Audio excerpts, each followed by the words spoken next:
porque es la abreviatura de psicología, es PSIC de casa, Regina, @hotmail.com.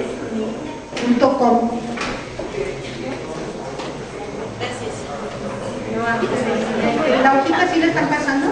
Ahora, pues gracias.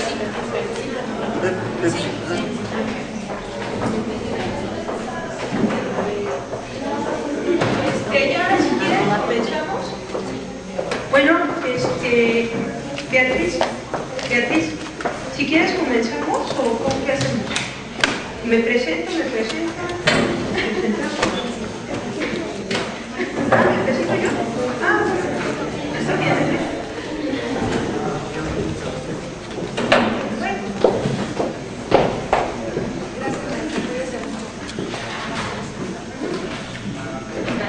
Buenos días. Bueno, ya como recordarán en la primera sesión les presentamos una semblanza de cada una de las ponentes. Hoy ha tocado la fecha en la que estará con nosotros la doctora Antelia Orozco. Ya les comentaba, ya ustedes vieron parte de su semblanza, y es una de las personas pues con mayor experiencia en el tema en México, me atrevo a decirlo porque lo han corroborado colegas en el medio. Y bueno, pues hoy con la fortuna de tenerla con nosotros. Gracias, doctora. Sé que ahorita andas muy apurada con todo lo que va a hacer la siguiente semana, pero pues qué bueno que pudiste ajustar la agenda para estar acá con nosotros. Pues adelante, bienvenida.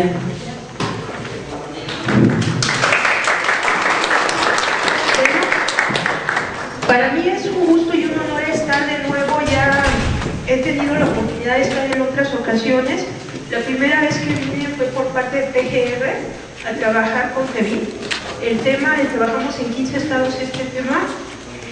Parte del trabajo que les estoy presentando el día de hoy es parte de mi tesis postdoctoral. Me voy a hacer a Alemania mi trabajo postdoctoral. El doctor Díaz Aranda va a ser mi tutor, y el estudio comparado lo voy a hacer en Guatemala, en México y en España.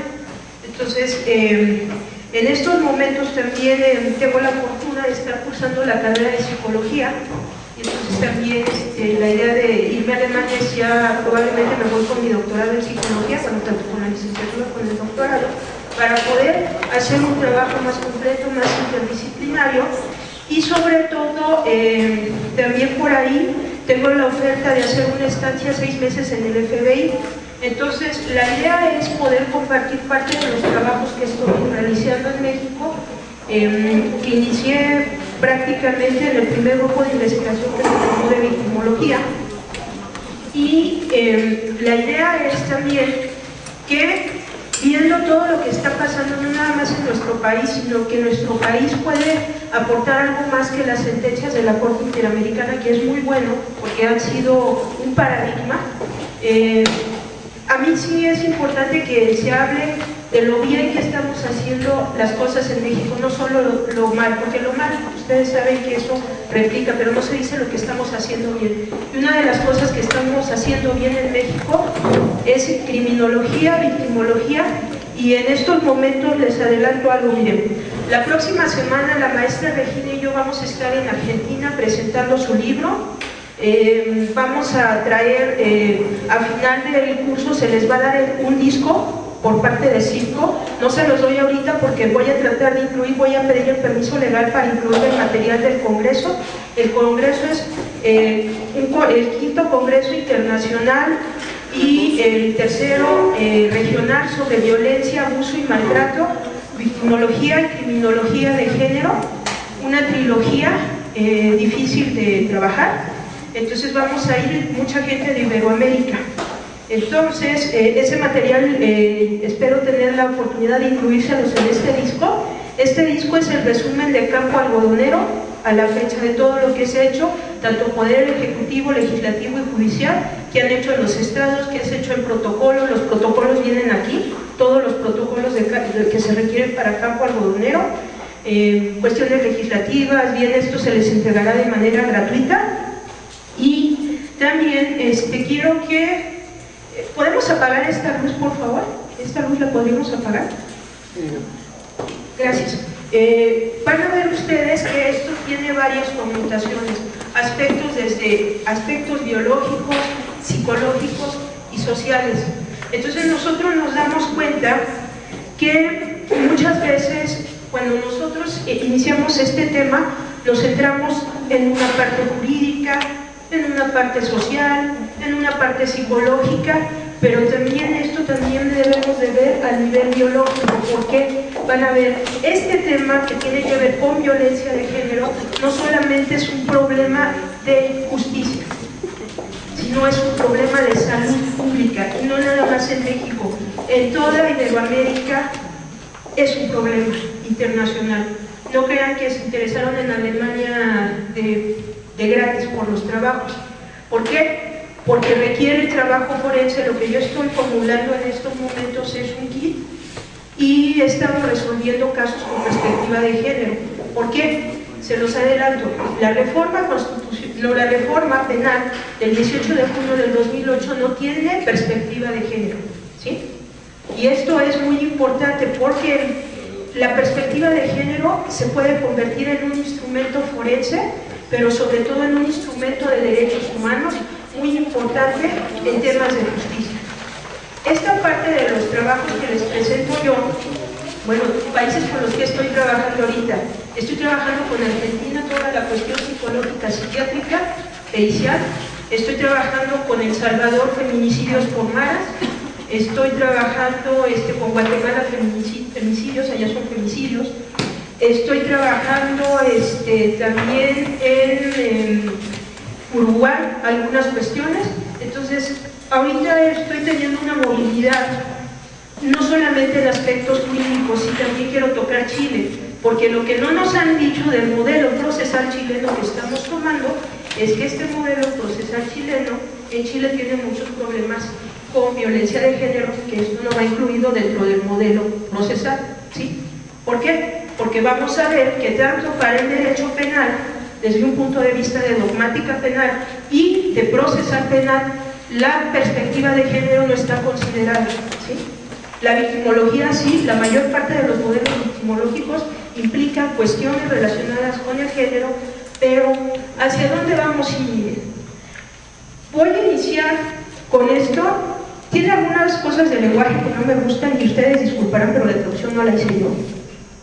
Y es mucho de lo que va a resumir en todo lo que vamos a trabajar nosotros en este taller. Cualquier parecido con la vida real es un segmento de 3 minutos.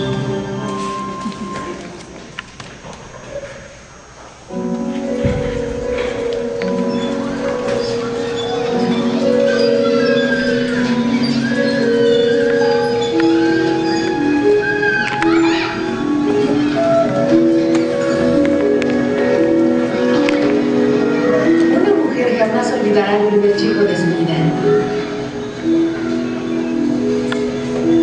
Aunque las cosas le salgan mal. ¿Por qué me empujas? Porque tú hueles a popó. Eres tonta. Tienes cara de popó y estás hecha de popó.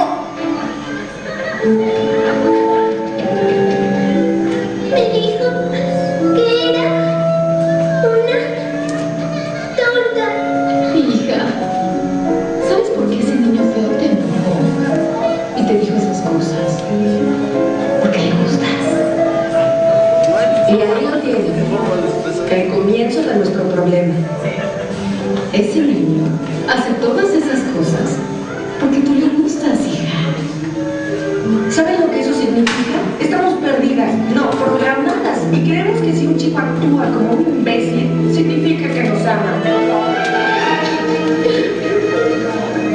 Ese es el problema, te enamoraste. Eres muy bonita y asombrosa. Es un idiota. Es obvio que sí le gustaste. Tal vez perdió tu número.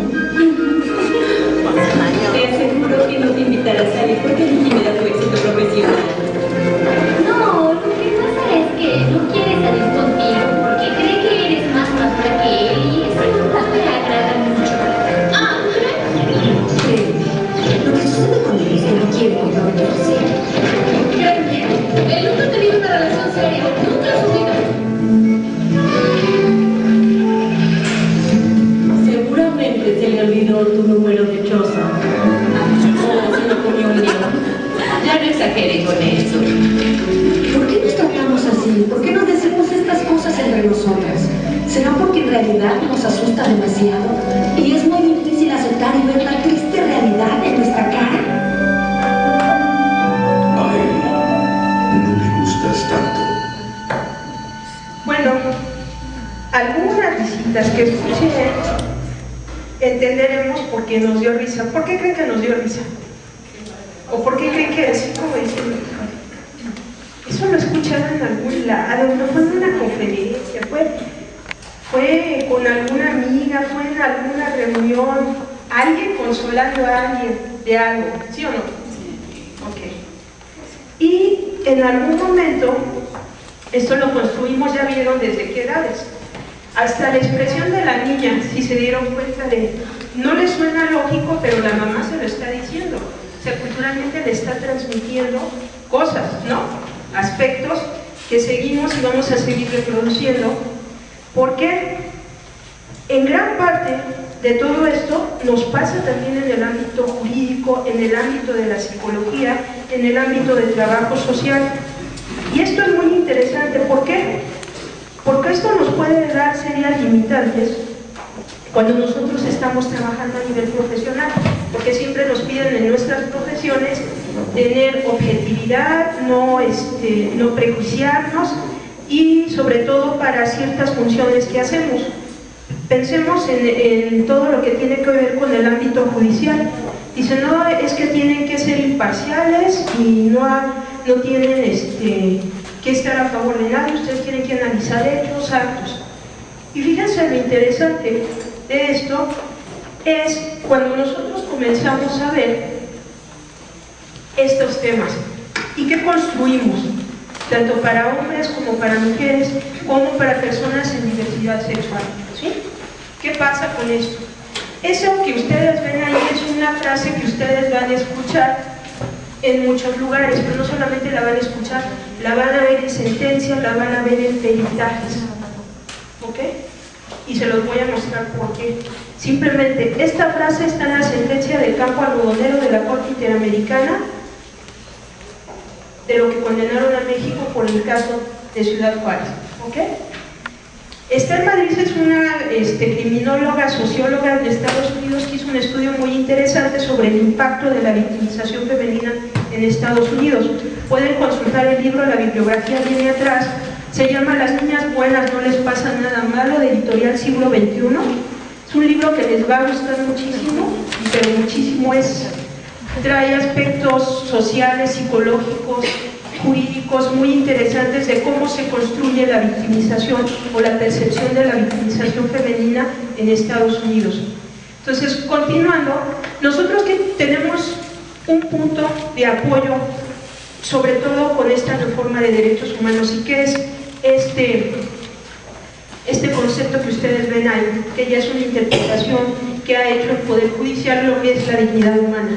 La dignidad humana, entendida como ese valor supremo establecido en el artículo 1 de la Constitución Política de nuestros Estados Unidos mexicanos, en virtud del cual se reconoce una calidad única y excepcional a todo ser humano por el simple hecho de serlo, y cuya plena eficacia debe de ser respetada, protegida integralmente, sin excepción alguna.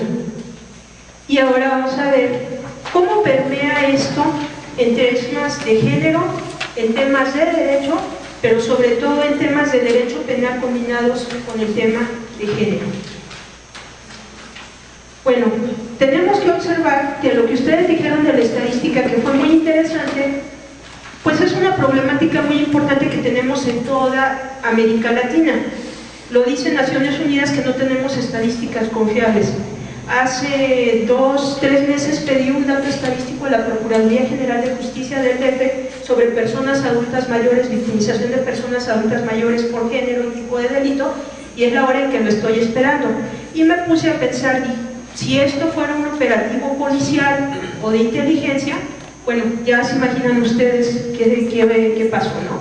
Entonces todavía dicen, es que estamos cambiando directores, sí, pero la información debe de estar disponible. ¿Por qué? Porque en algún momento, ustedes saben, en México hemos tenido la problemática desde que se cae un avión, en pleno Reforma, hasta que se cae un helicóptero, ¿sí? Entonces no hay esa capacidad de respuesta y dice, ay, pues es un helicóptero, lo que sea. Debemos de tener la capacidad de responder inundaciones, que se cae un árbol, lo que sea.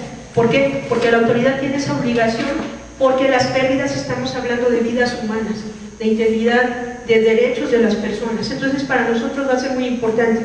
La estadística del 2010 nos dice que éramos 112.336.053 personas hasta el 2010, en donde más de la mitad de esa población somos mujeres, ¿ok?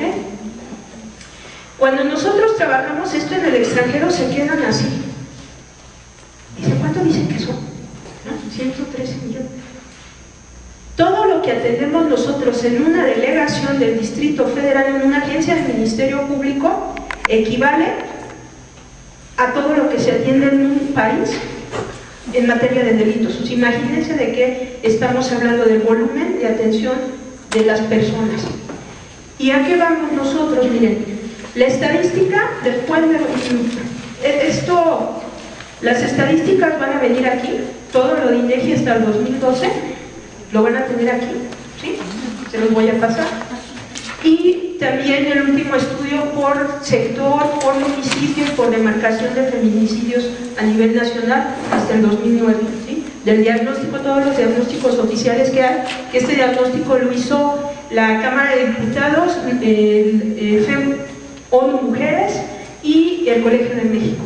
Entonces, vean, las estadísticas aquí pues son avasallantes, hombres y mujeres, las edades ustedes las van a revisar ahí en su disco, pero vean cuántos hombres, cuántas mujeres son en su estado, de acuerdo a lo que nos tiene INEGI, que estas son las estadísticas 2010. ¿Por qué? Porque siempre tenemos esa problemática con las estadísticas, 1 o 2 años en donde tenemos que generarlas.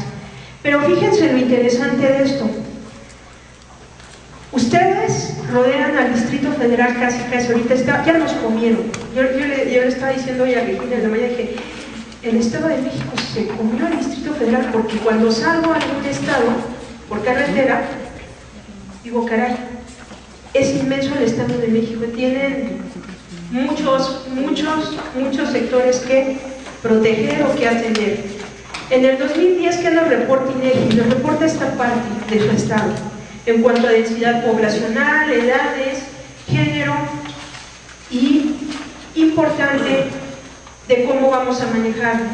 La pirámide poblacional del 2010 se ensancha en el centro y se reduce en la base. La proporción de niños y adolescentes ha disminuido y se ha incrementado la proporción de adultos. En el 2010, la población de menos de 15 años representa el 29.0% del total, mientras que la población en edad laboral de 15 a 64 constituye el 66% de la población. Y la población en edad avanzada representa el 5% de los habitantes de la entidad. En contraste, en el año 2000, la participación de estos grupos de edad era de 33.5, 62.7 y 3.8 respectivamente. Y ahora, ¿hacia dónde vamos? En materia jurídica, materia criminológica y en victimología, en nuestro país, ¿qué hemos hecho? Miren, las ciencias penales, Jiménez de Azúa la dividió en 5 grandes rubros que ustedes ven ahí. Las ciencias criminológicas, las ciencias histórico-filosóficas, las ciencias jurídicas y las ciencias médicas y las ciencias básicas fundamentales o esenciales. Y vean de toda esta parte, ¿qué modelos retomamos nosotros? Hagan de cuenta en su mente que esto es una mesa donde nos van a servir un buffet. Tenemos la mesa alemana, con todo lo que implica la comida alemana, con sus sazones y todo, que nos representa la dogmática penal alemana que nosotros utilizamos en todo el mundo, porque es la teoría de punta que se utiliza, con 2 grandes teóricos, Günter Jacobs y Klaus Roxin. Hay más, pero son los 2 colosos, los 2 grandes colosos alemanes que la utilizan.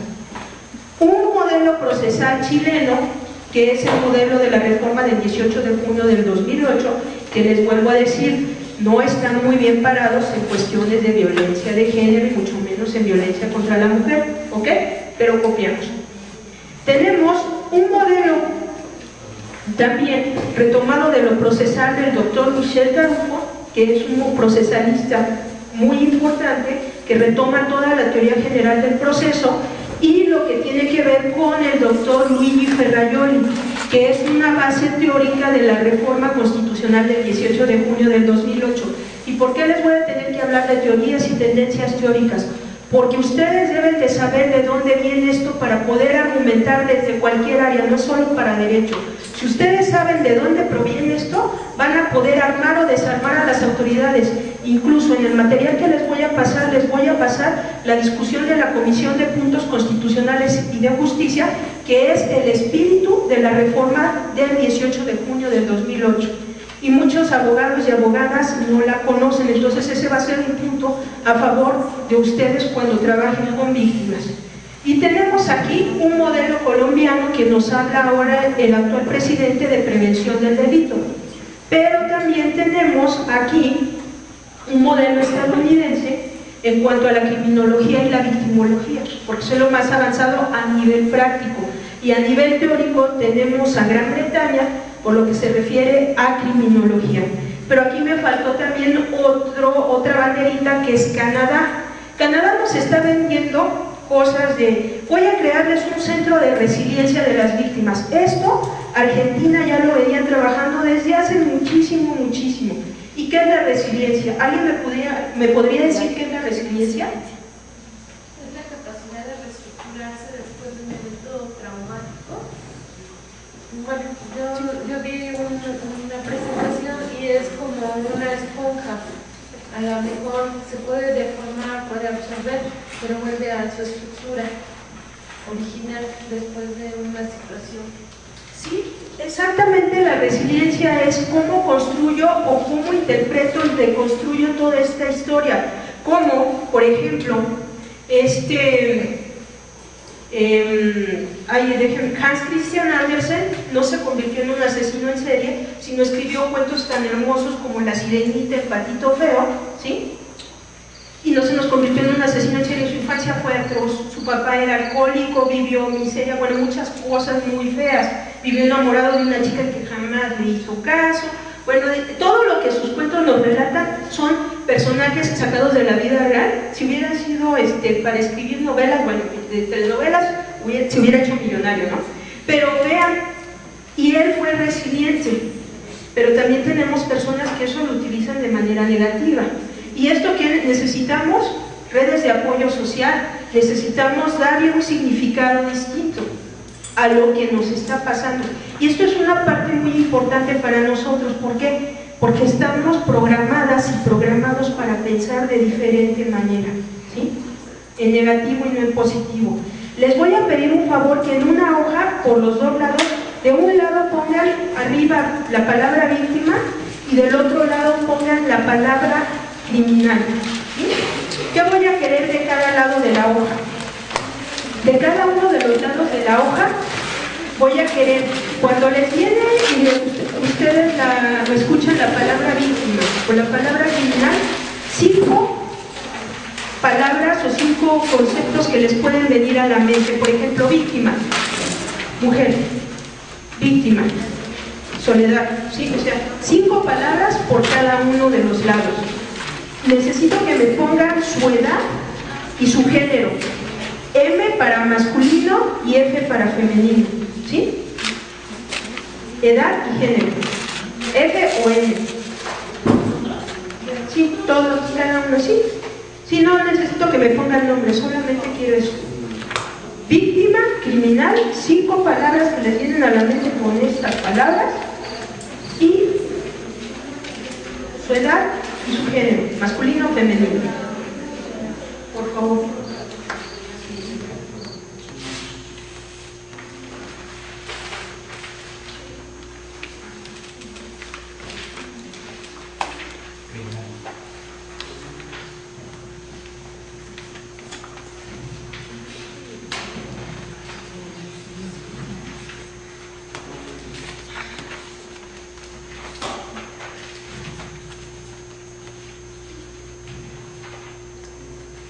Lo que les venga, no la piensen mucho, lo que les venga, el sentimiento, todo lo que les viene a la mente con esas palabras.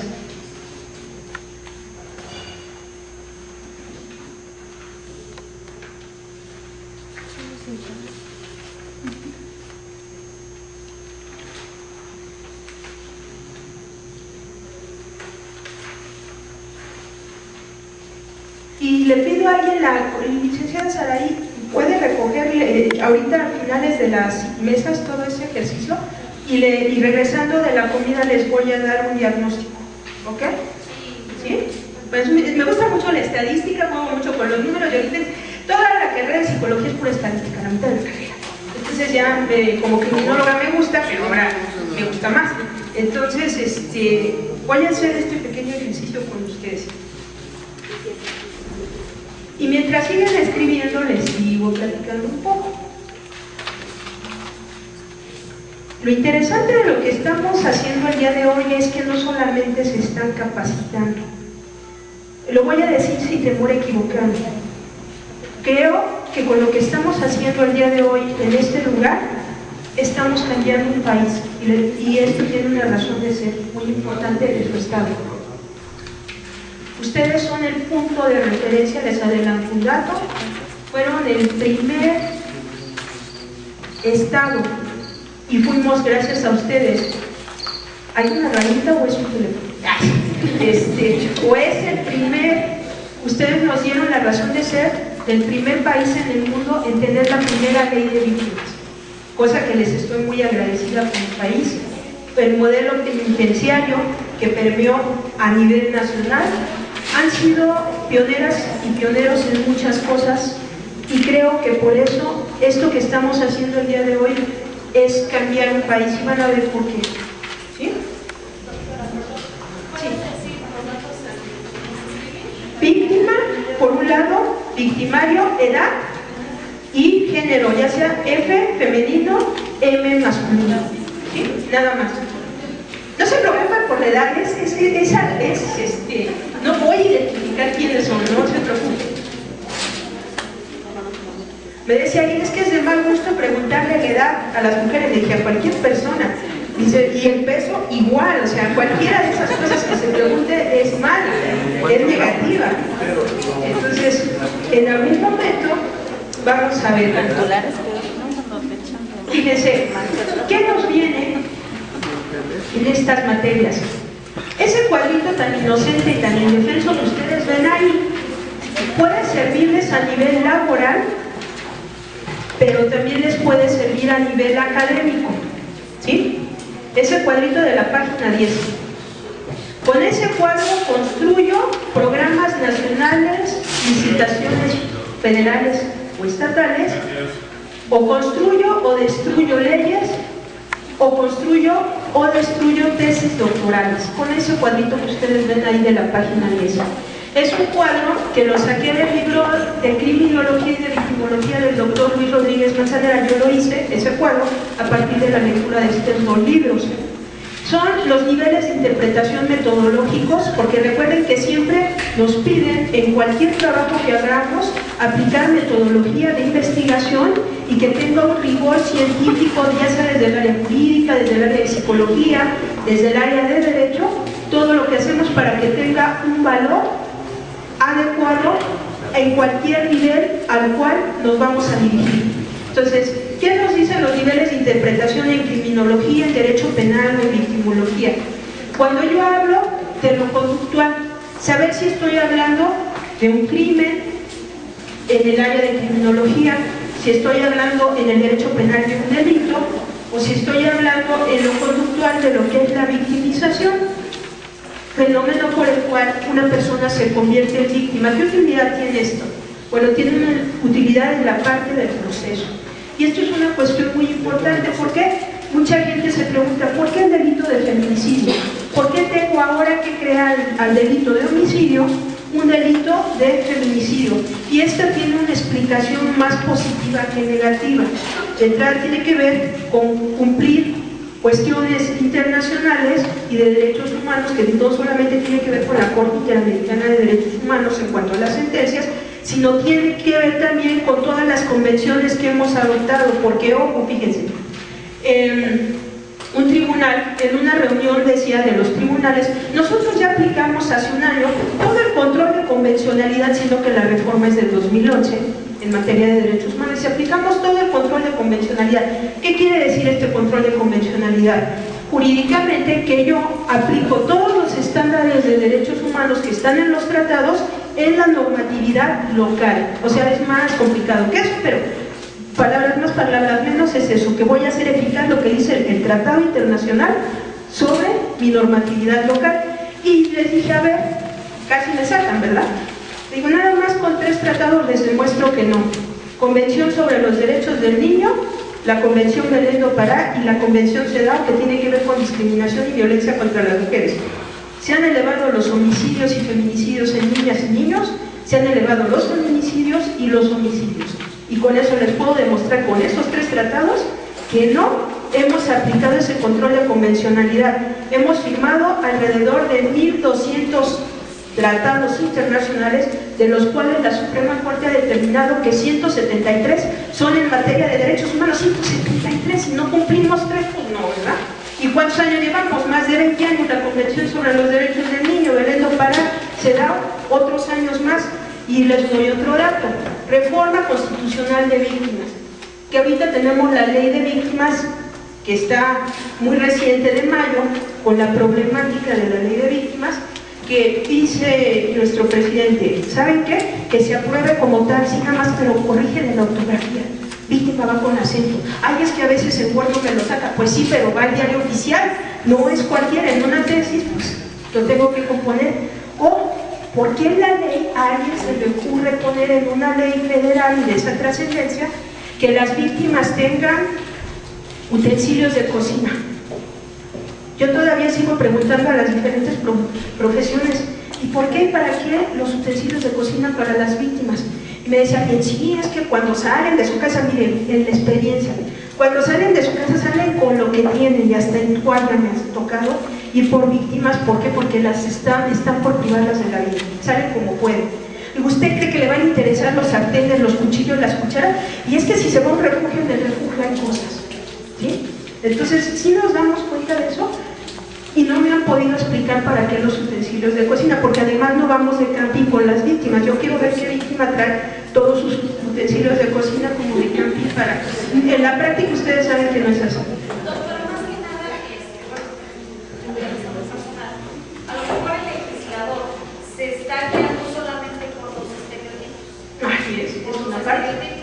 Y más que nada también al dictado de la sentencia. El dictado de la sentencia no son capaces de hacer una sentencia con perspectiva de género, sino que utilizan esos estereotipos para su dictado. Exactamente. O sea, los tratados internacionales están.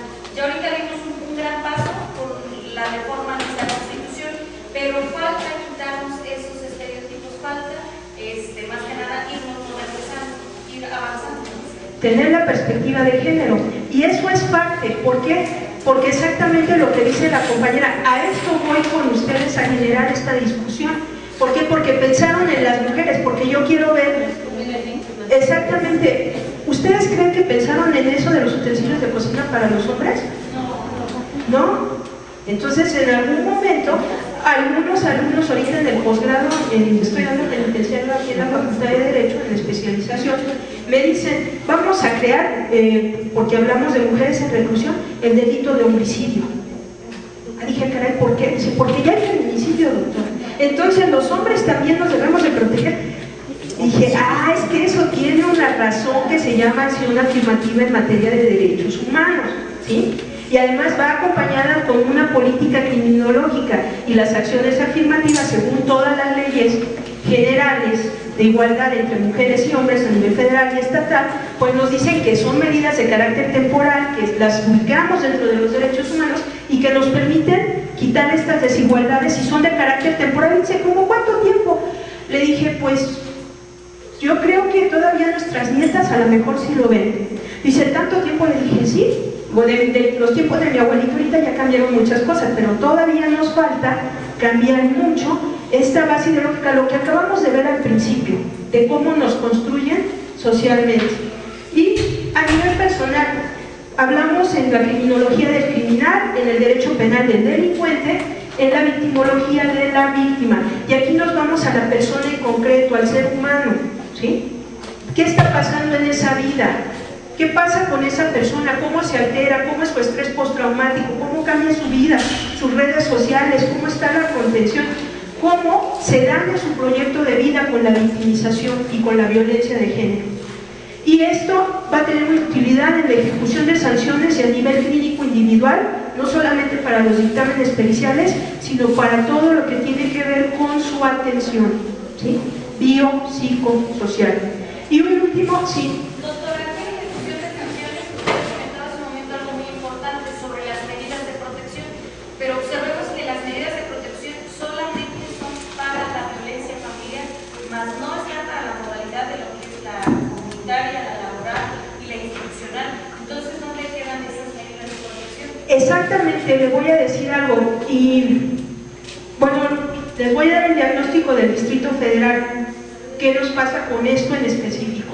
Porque es una base procesal sui generis, distinta, digamos tropicalizando con la perspectiva de género, que es algo que no se puede aplicar tan en automático. ¿Por qué? Porque ante lo desconocido, yo dentro del Poder Judicial o dentro del área ministerial o policial, dudo y digo, ya está tan fuerte lo de los derechos humanos que no quiero vulnerar más derechos, y además con el caldo de cultivo que tenemos de no solamente las sentencias de la Corte Interamericana, sino todas las recomendaciones de la Comisión Nacional y de las comisiones estatales de derechos humanos, de la Secretaría de Función Pública, bueno, todo lo que es las sanciones. Entonces están así servidores y servidoras públicos y públicas. Entonces, vamos a darnos cuenta de que este margen de actuación va a ser algo muy, muy importante. ¿Por qué? Porque esto es teórico y práctico. Cuando les digo que hablo de policía federal, de agentes federales de investigación, y les estoy hablando de una muestra de 7,000 policías federales en activo, ¿sí? Eso lo trabajamos con 13 millones de pesos para la Ley General de Acceso de las Mujeres a una Vida Libre de Violencia, que les voy a incluir el material en el disco. Ya es anterior, pero fue con lo que trabajamos con la Policía Federal, desde Aguascalientes hasta Zacatecas, 50 maestras y maestros. Entonces, ¿qué es lo interesante de esto? Empezar a cambiar esta ideología. ¿Qué estamos haciendo ahorita? Estamos trabajando con el ejército desde Aguascalientes hasta Zacatecas, solo hostigamiento sexual, ¿sí? Entonces, en algún momento, ya de entrada estos temas como que son muy, muy fuertes, porque dicen, aquí no hay, no, aquí sí hay, perdón. Y claro que hay, pues no, ¿qué hacemos ahí? ¿No? Entonces, en algún momento todos los temas justifican una atención. Y vamos a ir viendo todas estas cuestiones. Por eso vamos de lo general de manera deductiva, de lo general metodológicamente a lo particular. ¿Por qué? Porque para entender género aplicado a la ciencia jurídico-penal o al derecho penal, bueno, hay que pasar por muchísimas cosas. Y van ustedes a leer en su material cosas que dice uno, no, esto no puede ser cierto que lo diga una persona académica a este nivel, pero volvemos a lo que dijo la compañera. Claro, en la academia también permeamos esto, ¿sí? Y somos una base ideológica, tanto que en algún momento, por eso les hablaba de Luigi Ferrajoli. Luigi Ferrajoli establece el garantismo penal como la base de nuestra reforma, pero fíjense que Luigi Ferrajoli es sensible y es empático a los temas de género, porque habla sobre equidad de género y perspectiva de género. Ese material se los paso si quieren, para que lo lean en específico, porque cuando lo hablan en el ámbito jurídico, dice, Ferrajoli escribió sobre eso, sí, digo, qué sensibilidad de hombre, ¿no? En algún momento para permearlo al área jurídica en una interpretación armónica y hermenéutica a todos los sistemas de justicia que están llevando garantismo penal. Entonces, esta parte general de criminalidad y de delincuencia a nivel de derecho penal o de victimidad es la parte sobre todo estadística que va a justificar todas las políticas criminológicas, todas las políticas victimológicas que en su contenido tienen políticas públicas, ¿sí? Entonces, en algún momento nosotros en criminología y en victimología, en nuestras políticas, incluimos siempre lo que es la política pública. Y esto va a ser muy importante. Les voy a dar un dato que está publicado en internet, lo publicó Instituto de Investigaciones Jurídicas. ¿Recuerdan el periodo de influenza en el 2009? Bueno, me habían reconstruido la rodilla, entonces estaba yo descansando en casa y escucho en la tele, bajó el índice delictivo en Ciudad Juárez en el Distrito Federal a la mitad. Dije, caray, ya me regresa la niña. Entonces, ociosamente me puse a escribir, invité a un economista y invité a una socióloga, hicimos un estudio que se llama Prevención del Delito AH1N1, Entonces, ¿qué nos dio estadísticamente este estudio? ¿Bajó el índice delictivo? Sí. Sin necesidad de intervención policial y militar en Ciudad Juárez y en el Distrito Federal en el 2009, en el periodo de cerco sanitario, sí. Pero ¿qué pasó después? Porque pudimos darle el curso al área de atención a víctimas de la Procuraduría del DF. ¿Cuándo se levanta el cerco sanitario? ¡Oh, sorpresa! Empiezan a elevarse las denuncias por violencia familiar. ¿Por qué? ¿Dónde contenemos todo eso? En la casa, ¿sí? Entonces, en algún momento, estos trabajos fueron arbitrados tanto por áreas médicas como jurídicas, y lo estamos traduciendo en inglés y en alemán. ¿Por qué? Porque digo, no había algo así. Dice, es único si la influenza H1N1 Z24, como decía alguien por ahí, ¿verdad? No, ¿verdad? ¿No existía? Claro que no. Entonces, este modelo genera algo. Me decía, esto es un estado totalitario, pero es que no salía la gente. Digo, exactamente, bajó robo a transeúnte, robo en transporte público, bajó. Dije, pero ¿qué se me empezó a elevar? Sexuales, violencia familiar. O sea, eso se fue a otro lado. La delincuencia no desaparece, no es como la magia. Digo, dice desapareció. Digo, a ver, espérate, ¿a dónde se fue a decantar eso? Porque las cosas aquí no desaparecen. No, imagínense, digo, somos criminólogos, no magos, ¿sí? Y magas. Entonces, en algún momento eso no desaparece. Cuando la institución o las autoridades o la gente me dice que desaparece, no desaparece. ¿A dónde se fue? ¿Sí? Eso siempre tiene cosas que ver. Y ahora vamos a ir aterrizando poco a poco. Miren, dentro de lo que dice Michel Tarufo, que ustedes lo van a leer, no se los voy a leer, pero sí les voy a leer lo que dice un penalista que es muy seguido en toda Iberoamérica, que es el doctor Enrique Gimbernat, que resume todo el pensamiento teórico del derecho penal y de la dogmática penal en el tema de género. Dice el doctor Enrique Gimbernat en el 2004 en el libro de Elena Larrauri, Criminología y Género, que ese también ahí lo tienen ya en lectura electrónica completo. Dice, el autor de forma contundente ha expresado sus críticas acerca de que puede presumirse siempre una finalidad de discriminar en la violencia que el hombre ejerce sobre su pareja. El feminismo se niega a ver una realidad que simplemente se coge con las manos, pero vean el lenguaje y vean la forma de decirlo. La mayoría de las amenazas y coacciones leves ejercidas por un hombre sobre una mujer dentro de una relación de pareja no tienen nada que ver con un instrumento para mantener la discriminación, la desigualdad y relaciones de poder entre hombres y mujeres, sino que obedece a motivos más pedestres, caray, tan sencillos. Vean, como el colegio en donde se debe de llevar a los niños, cómo reaccionar frente a eventuales malas notas escolares, a cuestiones de economía doméstica, discusiones sobre materia político-religiosa, o si hay que pasar las vacaciones en la playa o la montaña. Y caray, qué sencillo, ¿verdad? Y dice, bueno, pues si nos ponemos de acuerdo, ¿para qué nos peleamos? ¿Qué estamos haciendo aquí, no? Tan sencillo como es la comunicación, ¿no? Sería nuestra base. Pero ojo, les va otro dato. Guatemala tiene el primer lugar a nivel mundial en feminicidios. Ellos tienen el delito de femicidio. España tiene el segundo lugar y nosotros tenemos el deshonroso tercer lugar a nivel mundial. ¿Sí? No es de gratis.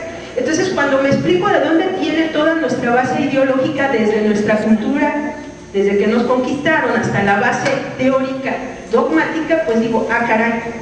Entonces sí, digo, si el penalista que está rigiendo la mayor parte del pensamiento en las personas que están emitiendo sentencias y están ejerciendo actos de autoridad en diferentes lugares, considera esto, ¿por qué me quejo de agentes del Ministerio Público, del Poder Judicial, de Policía, si esta es la base teórica, ideológica sobre la cual se está trabajando?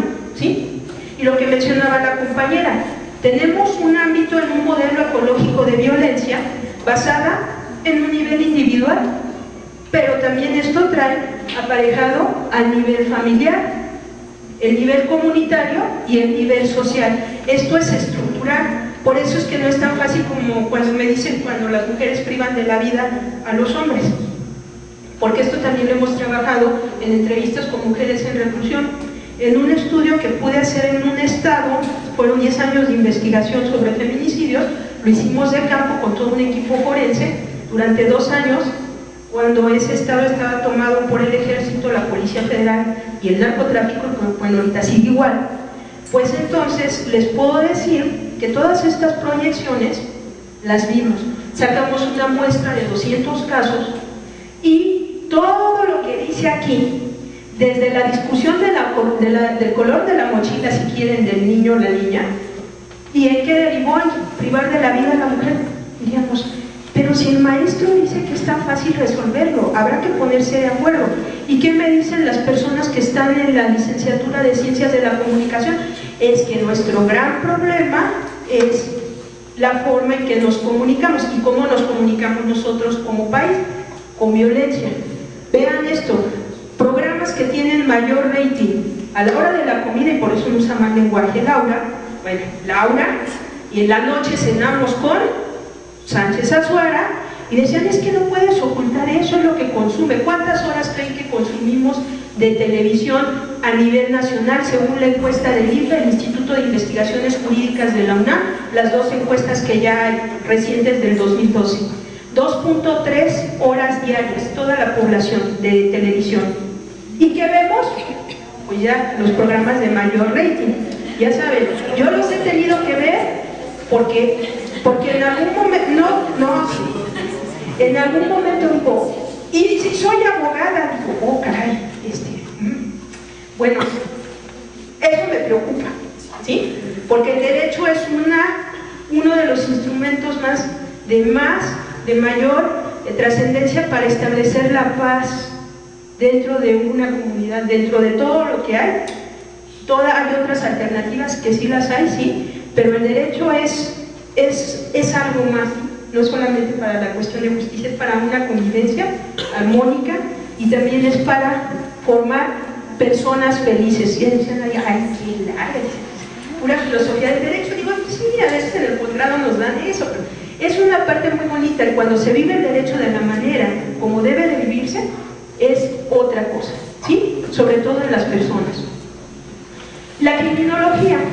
Hay 3 tendencias básicas en victimología, que no las vamos a ver, nada más se las comento rápidamente.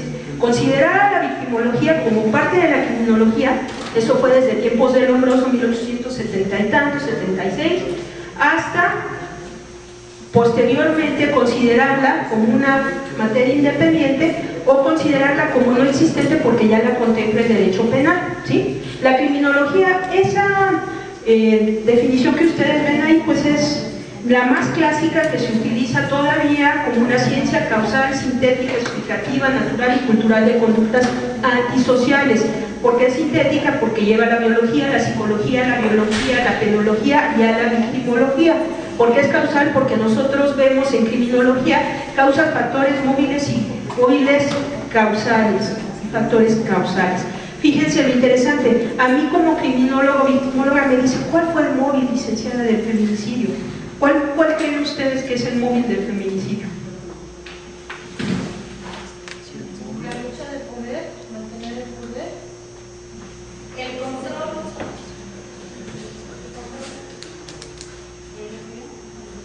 Exactamente, abogada, no, pues, sí, la misoginia. Eso dentro de lo criminológico, victimológico, me dicen, métase usted en su mente, dígame qué estaba pensando. Y dije, estoy estudiando psicología, pero no creo que nadie le pueda decir nada de eso. ¿Por qué? Porque a veces ni me lo puede responder la misma persona que estoy entrevistando, ¿ok? Entonces me dicen así como si tuviera vista de rayos X o pudiera meterme en los pensamientos. Es que eso me piden, ¿eh? Y me lo piden en servicios periciales y procuradurías, y les digo, ya no vea tanta tele. O sea, todo lo que usted está viviendo, necesito tener puntos de referencia. Sí se puede hacer, ¿ok? Ciertas cosas. Pero también en materia de derechos humanos eso es muy riesgoso. ¿Cómo voy a saber yo? O también cuando me dicen de adolescentes, ¿y usted cree, licenciada, que se convierta en homicida en serie? Le digo, a ver, mire, primero, si no se me muere de diabetes porque tiene obesidad este joven, o si no me lo matan, pues a lo mejor puede desarrollar alguna conducta de riesgo, pero no se lo puedo asegurar, ¿sí? Ni el derecho, ni la psicología, ni la criminología, ni la victimología me puede dar una certeza del 100%. Es más, ni el DNA. Y ya les platicaré de un caso que es la vergüenza en Europa y empezó por Alemania. y fue de DNA en materia de criminalística. Entonces vean, es explicativa porque describe, clasifica y da explicaciones. Va a ser natural porque estudia el criminal como un ser natural, cultural, porque el crimen va a ser un producto social, no se inventa, no está en la naturaleza, ¿sí? Como ahorita que ustedes escucharon el caso del niño que lo atacaron los perros en el Distrito Federal, dicen, ¿por qué los perros siguen con vida? Pero ya había precedentes de que estos perros los utilizaban para, ¿cómo se llama? Peleas de perros, y además ya habían atacado tanto a otros animales como a personas. Pero la autoridad dijo, ay, pues total, sí, pero hasta que se comió un niño, dice, es un caso entre 1 millón, pero ese caso entre 1 millón ya tiene, o sea, imagínense la escena, la mamá con el niño, bueno, una cosa atroz, ¿no? Entonces pensemos en esa parte de la ciencia. Tiene por objeto y métodos de estudio propio, así como fines específicos. Y sigamos, esto que ven ustedes ahí se los voy a pasar en plotter, lo pueden sacar así como para toda su recámara, no, es cierto, de lo que son la criminología desde 1830 al 2010, todo este recorrido desde Lombroso hasta el 2010, solamente tenemos 2 mujeres influyentes y en teorías de criminalidad femenina.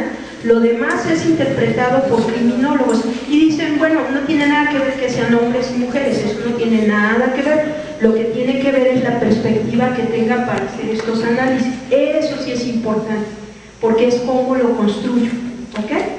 Y les puedo ir adelantando. Del 100% de lo que hay en dogmática penal y en derecho procesal penal, el 100% son hombres. Y les puedo decir que de ese 100%, cada que he tenido la oportunidad de hablar con dogmáticos o con teóricos procesalistas, me dicen, ay, ¿eso de género? No, a ver, espérate, así. Se los voy a decir como me contesté, son jaladas. Eso es dogmática penal, es ciencia penal y eso no sé qué.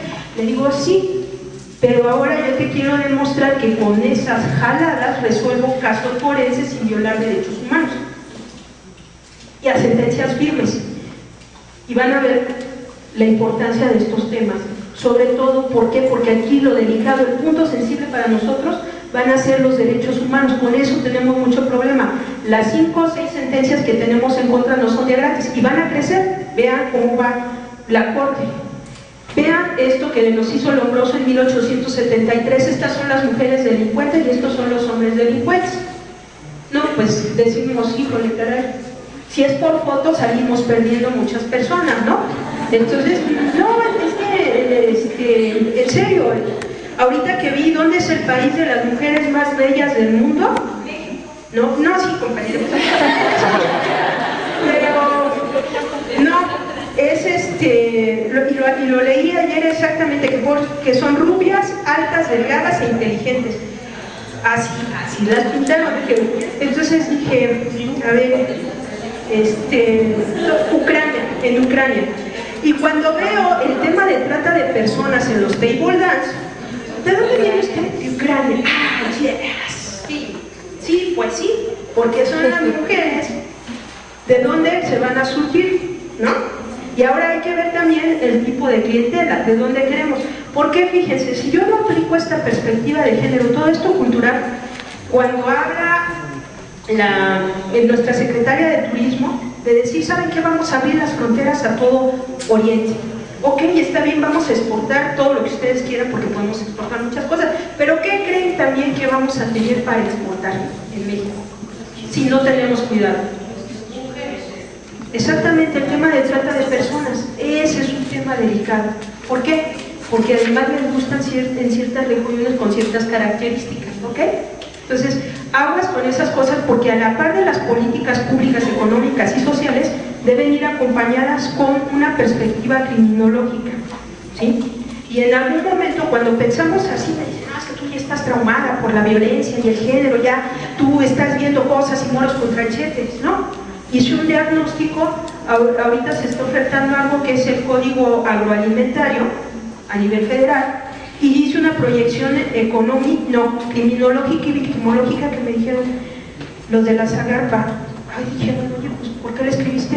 Digo, porque me están coincidiendo muchos estados con narcotráfico. Le dije, ¿tú crees que lo van a utilizar el agua? O los abonos, o todo lo que necesitas para sembrar zanahorias. no, ¿verdad? Y si legalizan la marihuana, ¿qué crees? ¿Para qué dejan más las zanahorias que la marihuana? No, claro que no. Entonces, todo esto tenemos que hacer las proyecciones. ¿Por qué? Porque la estadística, los estudios comparados nos permiten ver que las personas le pueden dar otro uso a todo lo que pasa, ¿sí? Y porque recuerden que aquí nosotros siempre vamos a tener que justificar científicamente, ya lo dijo la maestra Regina, metodología, no solamente doctrina, sino también en el área del derecho nos piden argumentación jurídica y una argumentación jurídica armónica, ¿sí? Que tenga y contenga tanto trabajo social, tanto psicología, tanto sociología, tanto antropología. ¿Por qué? Porque ahora los peritajes sociales entra tanto antropología, entra trabajo social y entra sociología, hacer estas interpretaciones en los protocolos que tienen que ver con feminicidios. Este estudio, el estudio anterior, las fotos anteriores eran de Lombroso, estas son hechas en México, y aquí tenemos saqueadores de caminos, gente que robó, personas que violaron, bueno, y lo que les decía, si es por foto no salimos favorecidos. Me diría que bueno, eso es en tiempos de Lombroso, esto en el siglo XXI, esto no pasa.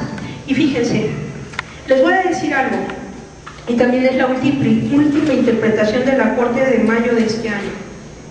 Digo, no, le digo, hay algo que se llama control de confianza, y ahí por sudar, por tener ciertas reacciones fisiológicas, ya no soy confiable, ni siquiera he cometido ninguna conducta, no tengo antecedentes penales, y es más, quedan los antecedentes ahí, y no tengo derecho de defensa ni garantía de audiencia porque ni siquiera me están diciendo en qué estoy fallando.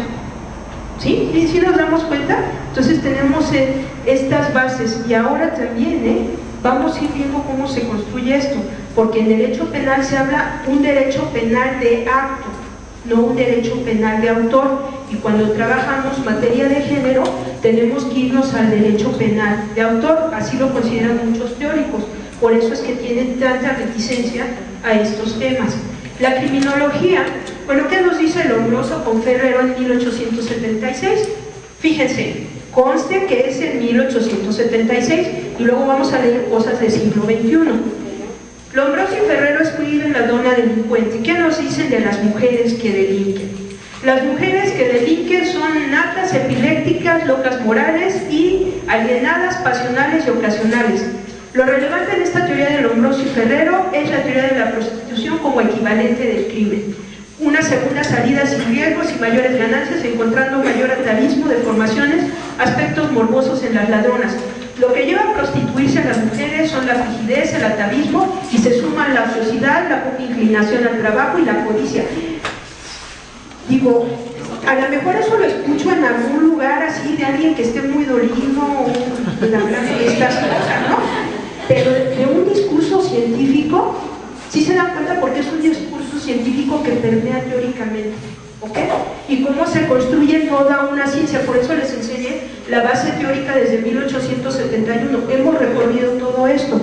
Porque además nos fallan las hormonas, tenemos hormonas de más, de menos, y esto, cuando hablamos de delincuencia masculina, fíjense, y esto lo ponemos en códigos procesales, y los ponemos en códigos penales y los ponemos en peritajes. Fíjense, su mirada ahí, se habla mucho de cuestiones hormonales, efectos farmacológicos. ¿Por qué las mujeres delinquen? Porque son una especie distinta, porque tienen ciertas alteraciones biológicas. ¿Qué pasa? Y vamos a ver un peritaje dicho en ese tiempo por la directora de servicios periciales del área de psicología de la Procuraduría de Justicia del DF.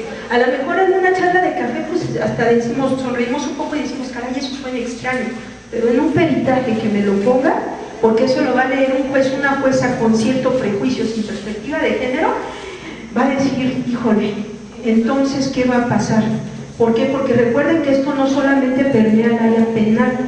En el estado de Coahuila hace como 10-12 años tenía como un atenuante en el Código Penal el síndrome premenstrual, y cuando me quejé en la reunión me dicen, no, oiga licenciada, pues del lado de quién está, no está del lado de las mujeres. Le digo, sí. Dice, pues eso es un atenuante, son menos años. Le dije, a ver, le están defendiendo, ustedes se recuerdan de Tintán y el carnal Marcelo, de que llega el carnal Marcelo a la agencia del Ministerio Público y le está diciendo, mire, señor juez, aquí mi compadre nunca ha estado aquí por cuestiones de delitos de sangre, sexuales, ha estado por robo, por topillero, por fraudes, y voltea el compadre y le dice, compadre, no me defienda, ¿sí? Y entonces a veces así nos defienden a las mujeres en estos temas, ese mini imputable, dije, ah caray, ese mini imputable, y me dice, ¿qué es eso, licenciada? Que está usted medio en sus cabales, me va a ayudar la psiquiatra y me va a ayudar la psicóloga a interpretar, pero que usted no está muy bien y que tengo que buscarle al DSM-4 en donde justificar que usted no alcanza a comprender. Pero van a ser menos años, le digo, sí, pero también le pueden quitar la guardia y custodia de sus niños, le pueden quitar su trabajo porque usted es directiva, sí, no tiene esa capacidad, o tiene que agarrar su tabla para ver cuándo está en síndrome premenstrual, o si está usted en climaterio, o qué periodo usted tiene hormonal, ¿sí? No, en serio, esto se los estoy diciendo porque son discursos científicos que permean jurídicamente en el área penal, ¿ok? Y esto hay muchas teorías desde la criminalidad femenina. ¿Qué pasó? Miren, en el estado donde fuimos a hacer el estudio, fuimos a entrevistar, había una muestra de 2,000 mujeres, de esas obtuvimos 200 de 10 años, y solamente 6 mujeres sobrevivieron a la violencia feminicida. De esas 6 mujeres, 4 sí quisieron darnos entrevista. Entonces, cuando vimos su historia de vida, ¿qué pasó en su historia de vida? Bueno, tan sencillo como esto, ¿qué nos dice? Mira, dice, licenciada, ya lleva usted 20 años, 15 años de violencia, ¿por qué en este momento? Dice, y fíjense cómo respondieron las 4. Dice, una cosa, licenciada, si yo me hubiera dejado matar. Dice, pero una cosa es que me pegue a mí o me agreda a mí, y otra cosa es que haya pensado, dice, porque me dijo que iba a matar a los niños. Y si en el momento en que este hombre dijo que iba a matar a los niños, yo no dudé. Imaginen ustedes cómo habrá estado la situación que ella decidió privarle de la vida, y ya saben la forma en que privan de la vida, con todas las agravantes. Por eso los estudios de Elena Saola en el libro del delito de ser mujer, que bueno, tiene todo esto, toda esta explicación de por qué sentencian mayormente a las mujeres que privan de la vida a la pareja que a los hombres. Entonces, ¿por qué? Porque también esto se construye culturalmente. Entonces, esto es muy interesante, porque me dicen, licenciada, ¿cómo es eso?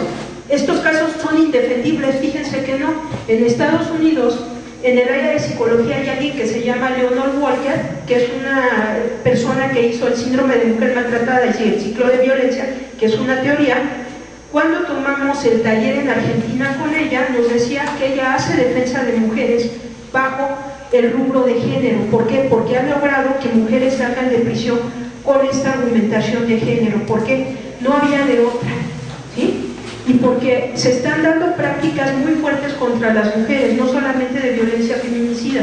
¿Qué está pasando en México y en otros países? Les adelanto qué están haciendo con las mujeres. Les avientan ácido, sosa cáustica, en donde las desfiguran y después de 15 reconstrucciones no quedan. O, por ejemplo, en Honduras le cortaron los 2 brazos a la señora, y la señora con los 2 muñones hace tortillas y de eso mantiene a su familia. El señor está en prisión. Entonces vean esta parte, ahora no te voy a matar, sino voy a hacer que sufras en vida, ¿sí? Voy a dejarte que nadie te quiera. Entonces vean, en este momento dicen, eso en el Medio Oriente. No, en América Latina, en México, ¿sí? Entonces es esa parte de que dicen, no en Medio Oriente, no en Japón. No, están pasando aquí. ¿Por qué? Porque siempre es buscar la forma en que tengo que lastimar más a las personas. Y fíjense, no solamente con las mujeres. Por ahí estaba escuchando una entrevista de radio en donde una autora de un libro decía cómo hacerle la vida infeliz a un hombre. Ya se imaginarán. Y eso no se saca de teoría, es de experiencia, algo así. Dice, a ver, ¿cómo puedo yo fastidiar a un hombre?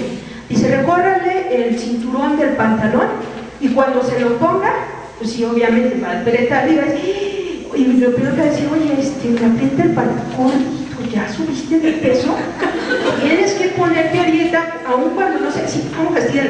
La camisa, manchesela de agua y téngasela sucias, pero que se la ponga así, ay, no me dio tiempo de plancharte. Dice, para que la apriete, digo, a ver, si empiezo a ejercer violencia, ¿eso va a tener algo positivo? es la parte en donde yo tengo que construir las cosas de una manera diferente, porque si no pasamos de dimes y diretes como Paquita la del barrio contra, en paz descanse, Antonio Aguilar, de que se contestaron una y otra muy feas cantando, pues sí, pero en algún momento estas cosas que van desde la música hasta los libros científicos, y no solamente derecho penal, ojo, también la ciencia forense tiene estos sesgos, y lo vamos a ver, ¿sí? ¿Han oído ustedes que se abrió la licenciatura en ciencias forenses en la UNAM? Bueno, ya les platicaré un poco de esta licenciatura. Hay dos grandes tendencias en criminología: la criminología clínica, en donde yo hago un diagnóstico, pronóstico y tratamiento, en donde yo tengo que ver el tratamiento que le tengo que dar y cómo tengo que recuperar a la persona, y la criminología crítica, que ve todas las cuestiones estructurales y sobre todo se centra en teorías de control social, ¿ok? Y lo que tiene que ver con poder. ¿Y qué nos dice del derecho penal? Bueno, exactamente del derecho penal nos dice que es uno de los instrumentos del Estado que permea y que da este control sobre la vida de los demás, pero el control del grupo en el poder y las decisiones y la ideología del grupo en el poder. Entonces, cuando vemos cuál es el gran problema ahorita de México en materia de género, ¿cómo lo definirían ustedes? ¿Qué problema ven ustedes que tenemos muy importante en materia de género en México? ¿Cómo cuál han visto?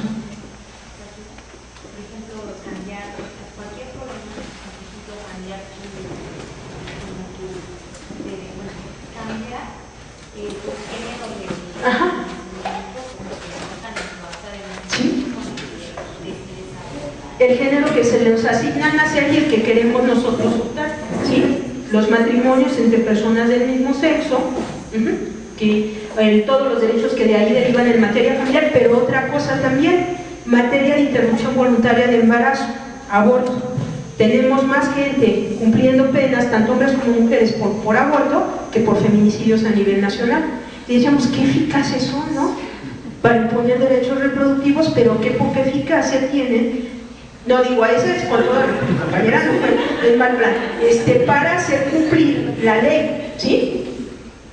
Entonces, vean, esas son las 4 tendencias teóricas históricas en victimología. La primera, en la década de los 40, de Benjamin Mendelssohn, que define la victimología como ciencia que va a estudiar a la víctima, la victimización y la victimidad. La segunda teoría, que ya aquí, como vio el derecho penal que ganó terreno, ¿qué hace la victimología? Bueno, pues retoma todo lo que tiene que ver con la dogmática penal y toma la base ideológica del doctor Gunther Jacobs. El doctor Gunther Jacobs tiene 2 bases ideológicas muy fuertes, que también una de esas bases está dentro de la reforma del 18 de junio del 2008, que es el derecho penal del enemigo, que se aplica en materia de narcotráfico y delincuencia organizada. Pero aquí, en esta materia, hay algo que se llama imputación objetiva. ¿Qué aplicación tiene? Toma como punto de partida de que la víctima no es pasiva, sino que es activa. ¿Qué significa esto? Que de alguna forma participa en su victimización. Entonces, ¿qué busca? Una dinámica de la visión en donde la víctima participa dentro de su propio problema. La infracción de deber de autoprotección, en donde la víctima debe de asumir objetivamente el comportamiento que es: ah, señora, ¿por qué no se divorció? ¿Y por qué no se fue? ¿Por qué no huyó? Se fue a un refugio. Porque si fuera tan fácil, para que la mujer muchas veces tenga esta decisión, tiene que pasar por muchos elementos y sobre todo visibilizar que lo que está viviendo es violencia, que no es algo que porque culturalmente está aceptado y socialmente está permitido. Primero tiene que visualizarlo como violencia, pero también que muchas veces está en riesgo de perder no solo la vida, sino toda su familia y todo por lo cual ella ha luchado. Y porque su objetivo principal en esta parte es la disminución de la aplicación de las penas para no tener a tanta gente en prisión. ¿Por qué? Porque de por sí las víctimas no denuncian. Entonces, si llegan a la agencia y llegan y faltan corte, escote y todo eso, ¿ustedes creen cuántas víctimas desisten de eso? Muchas veces me dicen: oiga, licenciada, me sentí violado a través de la forma en que me trataron, me vieron, me maltrataron. Eso en victimología se llama victimización secundaria, ¿sí? Y está considerada así dentro de las leyes de víctimas. Derecho victimal, esto es de la década de los 90, es de la doctora María de la Luz Lima Malvido. Tiene una parte general y una parte especial. La parte general que nos va a dar todo el conjunto de valores, normas jurídicas nacionales e internacionales que posibilitan las prerrogativas de las víctimas a nivel jurídico, y en la parte especial todos los estándares de los instrumentos de derechos humanos para la aplicación de estos derechos de manera eficaz para las víctimas. ¿Por qué? Porque son víctimas mujeres, niñas, niños, adolescentes, personas adultas mayores. ¿En qué circunstancia? En circunstancia de trata, violencia familiar, en bullying. O sea, ahí tendríamos que ver la circunstancia específica del estándar. Y la victimología forense, que es lo que ustedes verían en Mentes Criminales o Criminal Minds, en donde nos dice que es el estudio de las víctimas de crímenes violentos con el propósito de direccionar la investigación y las cuestiones forenses. Involucra la precisión y el criterio a esbozar en el estilo de vida, circunstancias y eventos que llevaron a la agresión y naturaleza exacta de cualquier daño o perjuicio sufrido por la víctima. Y esto es muy importante. ¿Por qué? Porque aquí analizamos toda la historia de vida, todos los datos forenses, y les iré platicando de varios casos que hemos resuelto, en donde la víctima, como toda persona normal, tenía una sexualidad activa, y aun cuando se fuera a casar, la familia daba por hecho que era virgen, y en algún momento no lo era, pero eso nada tenía que ver. Pero la importancia y el peso social que tiene a esto, ¿por qué? Porque eso cambia muchas veces la dirección de una sentencia. Víctima, que ustedes ya vieron esta definición con Villeda, la maestra, en la Declaración de Principios Fundamentales, que esta definición es tan amplia que nos permite tener una empatía o una relación con los derechos humanos de manera importante, ¿sí? ¿Y por qué es importante la definición de víctima? Les voy a explicar rápidamente. Porque el doctor García Ramírez nos dice que la definición que hay en la Constitución política, la forma en que fue pensada la víctima y el ofendido o la ofendida en el delito, es más criminológica que jurídico-penal. Por eso me fui a las ciencias criminológicas. Y esto quiere decir es más amplio que lo procesal o más amplio que lo dogmático. ¿Y por qué es importante esto? Porque cuando quiero darle el servicio a la víctima me dicen, no, nada más la persona que es titular del bien jurídico en denuncia o en querella, porque aunque hay víctimas indirectas, la familia, la suegra, no podemos atender, porque eso legalmente no es tanto víctima. Sí le tengo que atender en otro rango, pero no es la víctima como me la está manejando. Y esto también tiene una explicación económica, pero de política criminológica, ¿ok? Esto que ustedes ven ahí en su página 21 son los factores de riesgo que en 2008 nos pusimos de acuerdo a nivel mundial para que una persona se convierta en víctima o en delincuente. Como ustedes estaban hablando de niñas, niños, ¿por qué la violencia con los niños? ¿Por qué el bullying? ¿Por qué el moving? ¿Por qué tantas cosas?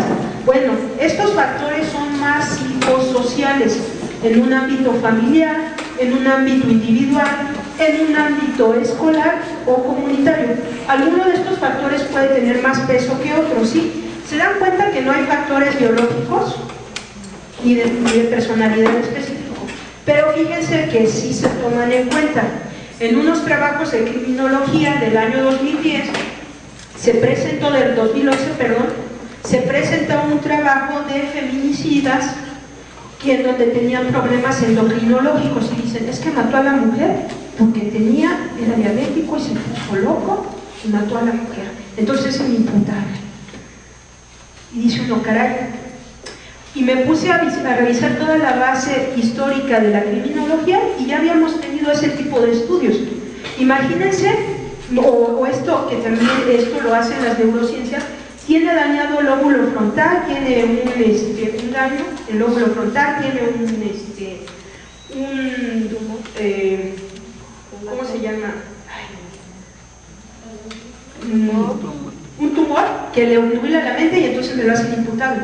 Pero algunas personas cumplirán este estándar, pero si yo empiezo a hacer esas defensas, todo el mundo me va a decir, a mí se me subió la bilirrubina, licenciada, se me subió, no, sí, en serio, ¿por qué? Lo vamos a ver, esto lo he estado escuchando. ¿Sabe que es que el señor es diabético? a ver, me empezó a perseguir a la nieta, a la abuelita y a la mamá de la niña a las 5 de la mañana con cuchillo en mano. Dice, es que así se pone de violento, o se puso violento y le pegó porque tenía hambre, porque es diabético. Entonces, les voy a decir para que vean lo absurdo de esto. Actual Procurador General de la República. Mi nieto le pegó opción con su novia, le agarró de saco de voz porque estaba estresado. Sí lo escucharon, ¿no? El actual procurador. Y eso, ¿saben cuántas veces lo he escuchado? Y nadie dijo nada, porque es el nieto del Procurador General, ¿no? Pero si no fuera el nieto del Procurador General, yo puedo justificar eso a nivel pericial, claro. Por eso lo peligroso de cómo manejo yo las pericial y de la objetividad científica, sin perspectiva o con perspectiva de género, porque depende de la manera y a quién va dirigido, cómo voy a construir estas pruebas. Y todo esto es parte de lo que socialmente y de las pruebas criminalísticas. Esa mapa, ese esquema que ustedes ven ahí de los paradigmas victimológicos, es toda la teoría de donde deriva la victimología, que no la vamos a ver ustedes, la van a ver, pero les doy los grandes rasgos. La victimología se alimenta mucho del discurso de la criminología crítica, por lo que tiene que ver al abuso del poder, por lo que tiene que ver al control social y por lo que tiene que ver también a la selectividad de los cursos, de los grupos y de las personas a las cuales se dirige la violencia. ¿Ok? Entonces, las dos grandes teorías, por eso les puse la clínica y la crítica, bueno, pues son las que se siguen en criminología a nivel nacional. Y ojo, en juicios orales lo que nosotros nos guía es la criminología clínica, porque tenemos que individualizar el caso. Y en el caso de violencia de género, tanto la criminología clínica como la victimología crítica, porque debemos de ver tanto a la víctima en específico, pero también la violencia estructural. ¿Ok? Entonces, la otra parte de la moneda, que es toda esta cuestión relacionada con la criminología crítica, con lo que tiene que ver con un derecho penal mínimo, con un control social, con una selectividad de víctimas, de cómo controlo yo a las víctimas, a través de decirles qué hacen. No puedes tú interrumpir tu embarazo bajo ninguna circunstancia, aunque te violen, aunque no tengas dinero, aunque lo que sea. ¿Sí? Esto es parte del discurso que se utiliza en esos temas. Las personas que a nivel teórico han trabajado en nuestro país son esas tres personas que ustedes ven ahí: Alfonso Quirós Cuarón, el doctor Luis Rodríguez Manzanera y la doctora María de la Luz Lima. A partir de ahí se han formado y se han trabajado más, pero son los tres grandes teóricos que han trabajado el tema.